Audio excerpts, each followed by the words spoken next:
My parents trusted a manipulative girl instead of my brother. Years later, I escaped their toxic home to reunite with him and fought for a new life. It all started when I was 9 years old. We lived in a small town in the United States in a modest but cozy house. My older brother was 18 years old and in his last year of high school. My sister, who was in college, worked part-time to help with expenses. My parents weren't perfect, but overall we were a family, or at least I thought so. My brother was my hero. He was always there to take care of me, play with me, help me with my homework. He was like a beacon in my life. I never thought I would lose him the way I did. It all started one afternoon like any other. I was leaving school. And as always, I was waiting for my brother. He was never late. He was always there at the same time to take me home. But that day he didn't come. I waited, looking down the street, convinced that he would appear at any moment. After an hour, my sister arrived in a hurry. There was something strange in her expression. But when I asked her about my brother, she just said, "Let's go home. I'll explain later." When we got home, something was wrong. I could hear my parents shouting from outside. As soon as we crossed the door, I saw my brother on the floor covered in blood, his face full of blows and bruises. My father was shouting and throwing objects at him, while my mother insulted him in ways I didn't understand. The scene was unreal. My sister grabbed my hand and quickly took me upstairs. She locked the bedroom door and told me not to come out for anything in the world. "What's going on?" I asked with a trembling voice. But she didn't answer. She just hugged me and said, "Everything will be okay." I knew she was lying. That night, I couldn't sleep. The shouts continued for hours. The rage in my parents' voices scared me more than anything else. I had never seen them so out of control. My brother didn't make a sound. I don't know if he had lost consciousness or had simply given up. I cried until I fell asleep. The next day, my sister woke me up early and took me to a neighbor's house. "Stay here for a while," she told me with a look I will never forget. When she came back for me a few hours later, she told me what had happened. A girl from my brother's school had accused him of something horrible. Something that even being so young, I understood was serious. My parents, without listening to his version, believed every word of that girl. Rage and shame drove them to a point of no return. When they got home after talking to the police and the school, my father simply exploded. He said that my brother had disgraced the family and began to attack him physically and verbally. My mother supported him, shouting things that I could barely process. What nobody knew at that moment, but that the police discovered later, was that the girl had lied. It had all been an act of childish revenge because my brother had corrected her in front of some classmates at school. In her rage, she decided to invent a story and took it too far.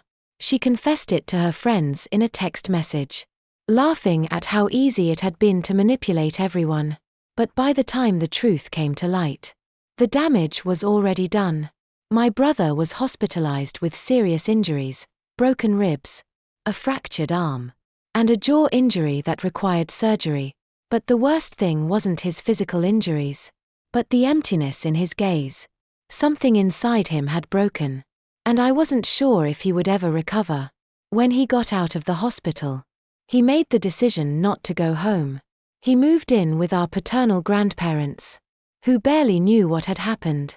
My parents not only didn't apologize, but they continued to justify their actions, blaming him for ruining our family. At home, everything changed. Silence became the norm. My father barely spoke, and my mother avoided any mention of what had happened. My sister did what she could to maintain a minimum of normalcy, but I knew she was on the verge of collapse. And I just wanted my brother back. The days following the incident felt like a blur. The house was unrecognizable, not only because of the silence, but also because of the weight in the air. My sister tried her best to make things seem normal, but they weren't. My brother was still in the hospital, and my parents were almost like strangers. They avoided each other and barely spoke to me or my sister. Sometimes I felt like we didn't exist for them. My sister, in a rare moment of calm, decided that it was time to tell me the whole truth. I'm not sure why she did it. Maybe because I kept asking. Or because she couldn't keep carrying the weight of everything alone. She sat me down on the living room couch while the rest of the house remained in an unsettling silence. Listen to what I'm going to tell you. It's not easy. But I can't keep hiding it from you anymore, she began. She took a deep breath as if she were looking for the least painful way to say it. But there was no way to soften it. She explained to me that a girl from school had accused my brother of assaulting her. It was a lie. But at that moment, nobody knew that. The police had been called, and the girl's parents and mine were taken to the school to discuss the matter. My brother tried to explain his side, but my parents didn't listen. They didn't want to listen. According to them, if the girl said so, it must be true. Why didn't they believe him? I asked with tears in my eyes. My sister shrugged. I guess because it's easier to blame than to think that your son could be innocent of something so serious, she replied, her voice full of bitterness. What my sister told me next left me even more bewildered. The day after the alleged incident, the police already had evidence that contradicted the girl's story. It turned out that she had confessed to some friends in a call that it had all been made up. She wanted to get revenge on my brother because he had exposed her in front of other classmates in class, correcting them. But things had gotten out of control. Someone recorded part of that call, and it was enough for the police to confront her. However, when my sister explained this to my parents, their reaction was not what we expected. My mother burst into tears, but not out of regret, but out of shame. How are we going to look at the neighbors after this? She asked, more worried about her reputation than about my brother's condition. My father, on the other hand, didn't say anything. He sat at the kitchen table with an empty look, as if the fault wasn't his. At the hospital, my brother was recovering physically, but emotionally it was another story. He had broken ribs, an arm in a cast, and a jaw so damaged that he could barely speak. But what worried my sister most was his empty gaze, as if there was nothing left inside him. When we visited him for the first time, he didn't want to see my parents. He told them that they weren't his family, that he didn't want to know anything about them. My parents tried to justify what they had done, but my brother didn't want to listen. And honestly, neither did I. When my brother was discharged, he decided not to go home. He moved in with my paternal grandparents, who had barely been involved in our lives until that moment. When he told them everything that had happened, they were horrified, but they accepted him with open arms. He filed a restraining order against my parents, prohibiting them from approaching him, and they, albeit resentfully, complied. Meanwhile, at home, things were going from bad to worse. My parents practically stopped talking to me. It seemed that guilt had consumed them, but instead of recognizing it, they simply ignored me. My brother was my only support, but I could see how this was affecting her too. Every night we talked about what had happened, and she always ended up crying. It was as if all her efforts to keep us together were in vain. The relationship with my brother was complicated. We visited him whenever we could, but every time I saw him, I felt like a part of him had been lost forever. My brother, the boy who always made jokes and laughed at everything, was now someone somber, full of pain. Every time I tried to hug him, he tensed up as if he were afraid that someone else would hurt him. The last straw came a few months later at a family gathering. My father, in an attempt to save his reputation, told our aunts and uncles and cousins that my brother had dropped out of school to get into the drug world and that he had taken the money that my parents were saving for my university. It was a blatant lie. My sister and I were furious. We knew that money wasn't even from my parents. My brother and sister had worked together for years to save for my studies. When we heard that, my sister exploded and told the truth to everyone. The faces of disbelief and anger among the family members were enough for my parents to be completely isolated. My brother was still the soul of our family, even though he no longer lived with us. When we said goodbye after a visit, he always told me, "One day you'll get out of there. You deserve something better." Those words stayed with me like a promise. I knew that eventually the day would come when I would leave that house. I just needed to find the courage to do it. Time passed, but the tension at home only got stronger. My parents didn't change. If anything, they became more distant and cold. It was as if they had decided that my brother no longer existed and that my sister and I were responsible for keeping their fractured world afloat. But I couldn't bear it. Every day, I felt the weight of the toxic environment I lived in more. Seeing my parents ignore what they had done to my brother while continuing to act as if they were the victims filled me with a mix of rage and sadness. My only moments of relief were when I visited my brother. My brother was still struggling with the consequences of that day. The physical wounds had healed, at least in part, but his spirit was still broken. Every time I saw him, I noticed the scars on his body and the sadness in his eyes. He tried to stay strong for me, but I knew he was suffering. One afternoon, while I was visiting him at my grandparents' house, he took my hand and told me something I would never forget. "Don't stay there. That place will consume you. When you are ready, come here with me. There will always be a space for you." Those words became a mantra for me, but escaping was not so simple. I was a minor, and I knew that my parents would do everything possible to keep me, despite the fact that my relationship with them was practically non-existent. They still saw me as an extension of their broken family. It wasn't for love, it was for control. I knew that if I wanted to get out of that house, I would have to plan it well. The moment came one day I will never forget. My parents were particularly tense that week. They had found out that my brother was trying to apply for my custody with the support of my sister and our grandparents. The idea infuriated them, especially my mother.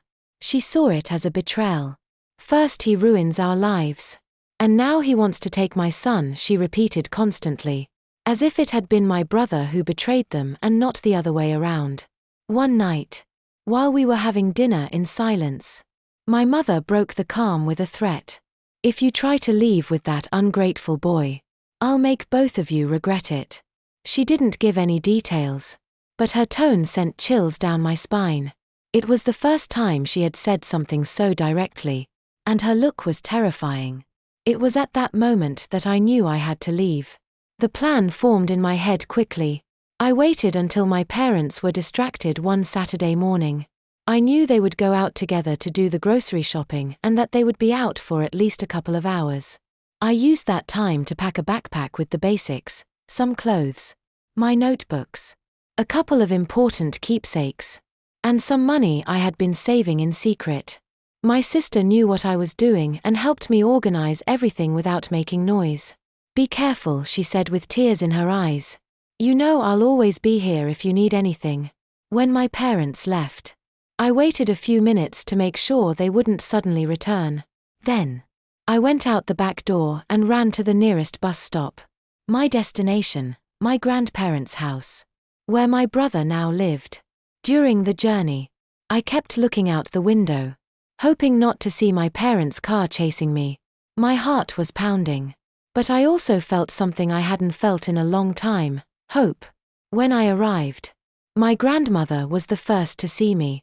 Her face lit up when she recognized me, but I also noticed the worry in her eyes. "What happened?" she asked while hugging me. I explained everything between tears and gasps. My brother arrived minutes later, and when he saw me with the backpack, he immediately understood what I had done. At first, he scolded me. "This was dangerous. What if something had happened to you?" he said. But then he hugged me tightly. "You're here now. That's what's important." That night, for the first time in a long time, I slept without fear. But my relief didn't last long. As expected, my parents quickly realized my absence. They didn't take long to call my cell phone, but I ignored their calls. I had nothing to say to them. However, their reaction was much worse than I had expected. Within a few hours, they arrived at my grandparents' house. They knocked on the door loudly, shouting and demanding to be let in. My grandfather went to confront them, asking them to leave and reminding them that there was a restraining order against them in relation to my brother. But my parents were not willing to listen. My mother began to shout that I belonged to them, that they were my parents, and that no one could separate me from them. My father, although quieter, had an expression of contained rage that made my hair stand on end. My brother was in his room, but when he heard the commotion, he came out. I tried to stop him, but he looked at me and said, "I can't keep hiding. It's time to put a stop to this." He went down the stairs with his cane, limping, but with a determination I had never seen in him. What happened next is something I will never forget. My mother began to yell at him, blaming him for everything bad that had happened in our lives. My brother let her vent, listening in silence. But when she finished, he replied with a terrifying calm, "You didn't destroy me. You tried. But I'm standing here. And now you want to ruin his life too. I won't allow it. If you don't leave, I'll call the police." My parents, realizing that they had no other option, finally left, but not without making threats. My mother shouted from the car, "This is not over. You're going to regret it." My brother simply closed the door and sat down, exhaling deeply. That was the first time I saw him truly free after the confrontation with my parents. After the confrontation with my parents, things did not calm down as we had hoped. Their rage and need for control were not going to let them sit idly by. We knew they would try something again, but we did not know what or when. That uncertainty kept us on alert for days. Meanwhile, my brother, my grandparents, and I tried to adapt to our new dynamic. For the first time, I felt something close to peace, although always with one eye on the window, waiting for the inevitable. The first retaliation was not long in coming. A few days later, the police showed up at the door of my grandparents' house. Apparently, someone had filed an anonymous complaint claiming that I was being held against my will and that my brother was a bad influence. Although the police were polite and professional, their questions made me tremble. "Are you here by choice? Do you feel that you are in danger?" they asked me. I explained everything firmly, but the experience left me shaken. I knew that this was the work of my parents. My brother was furious but also worried. "They won't stop as long as they feel they have some control over you," he said while trying to calm me down. My grandfather intervened with a suggestion, "It's time to take this to court. We can't continue living with this constant fear." My brother hesitated for a moment, but finally nodded. It was the only way to ensure that I could stay with him without my parents being able to interfere. The process of fighting for my custody was long and emotionally exhausting. My brother hired a lawyer with the help of our grandparents, and they began to gather evidence of everything that had happened, the attacks he suffered, the threats, and the toxic environment in which we lived with my parents. Even my sister joined the case, testifying in our favor and confirming how our parents had ignored and mistreated my brother for years. Meanwhile, my parents did not remain idle. My mother, especially, was determined to regain control. She began to speak ill of my brother to any family member who would listen to her. She told them that he had kidnapped me and that he was filling my head with lies. Fortunately, after everything that had happened, few believed her. Even some of our aunts and uncles and cousins began to distance themselves from her, seeing clearly who the real problem was in our family. The court hearing was the turning point. I remember walking into the courtroom with my brother by my side, walking with his cane but with his head held high. My parents were on the other side, and my mother did not stop throwing looks full of hatred. When the judge asked for the arguments to be presented, our lawyer was the first to speak. He explained in detail what my brother had suffered at the hands of my parents and how they had completely ignored the evidence of his innocence in the case that had destroyed him. He presented medical reports, statements from witnesses, and even the police records from that horrible night in our house. When it was my parents' turn, it was almost pathetic. My mother tried to play the victim, saying that everything they had done had been for the good of the family and that my brother had manipulated everything. The judge did not seem impressed. You could even see some irritation on his face when my mother began to cry theatrically, claiming that she could not lose another son. The most difficult part was when they asked me to speak. I was scared, but I knew it was my opportunity to tell the truth. I got up and, with a trembling voice at first, explained what I had experienced, the shouts, the indifference, and how my parents had treated me as an object rather than a person. My brother is the only person who has always been there for me, I said, looking directly at the judge. He is my family, not them. At the end of the day, the judge made his decision. He granted my brother full custody over me, with an order for my parents to pay monthly child support. He also prohibited them from approaching me or my brother without prior judicial permission. When the judge announced his decision, I felt a mix of relief and sadness. I had won my freedom, but the price was accepting that I no longer had parents. At least not in the sense that I had once imagined. My parents did not take the ruling well. My mother shouted that it was all an injustice and that the judge was being influenced. My father, on the other hand, simply lowered his head, defeated. As we were leaving the courtroom, my mother threw me one last look and said, "You are going to regret this," but I did not feel fear. For the first time, I felt that I had regained control over my life. Back at my grandparents' house, my brother hugged me and said, "We did it." That night, I slept deeply, without the weight of my parents' threats on my shoulders. However, I knew that it would not be the end. My parents were not the type of people who gave up easily, and I was right. After the judge's decision, things began to change. I felt a freedom that I had never experienced before. I no longer lived in constant fear, and for the first time, I could imagine a future without the weight of my parents crushing it. My brother did everything possible to make sure that I was okay. He helped me with my homework. We cooked together, and little by little, he began to recover some of the joy he once had. But we knew that my parents were not going to give up so easily. The first sign that the chapter was not completely closed came just a few weeks after the court ruling. One afternoon, while we were coming back from buying groceries, we found a note taped to the door of my grandparents' house. The paper was handwritten with my mother's handwriting. "You are still our son. You can hide. But you will always be part of this family. Come back before it's too late." My brother stood still, reading the words several times. He tore the note off the door and ripped it into pieces. "Don't pay attention to her. They just want to scare you," he said. But I noticed the tension on his face. That same week, my mother began to call my cell phone insistently.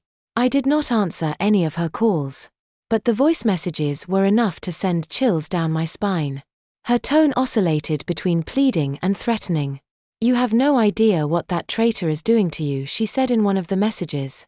"We're going to get you out of there, whether you want to or not." My brother, upon hearing the messages, decided that it was time to act. He spoke with our grandparents and his lawyer to reinforce the court order. They presented the messages as evidence that my parents were still harassing us, violating the terms of the court ruling. The lawyer assured us that this only strengthened our case. But I could not help but feel uneasy. My parents were not just stubborn, they were unpredictable. A month later, something happened that made me understand that my parents were willing to do anything. It was a Saturday afternoon. I was in my room studying when I heard a loud bang on the front door. I got up and ran to the hallway just in time to see my grandfather open the door. There were my parents. My mother had a frantic look on her face, and my father was looking around as if he were inspecting the place. "We want to talk to our son," my mother said, pushing the door to try to enter. My grandfather tried to stop her, reminding her that they were prohibited from approaching. But my mother did not listen. She began to shout, accusing my grandfather and my brother of brainwashing me. "This is kidnapping. I'm going to call the police," she shouted. While my father tried to calm her down in vain. My brother appeared then, leaning on his cane. He stood between them and me, his gaze fixed on my mother. "You have no right to be here," he said, his voice firm.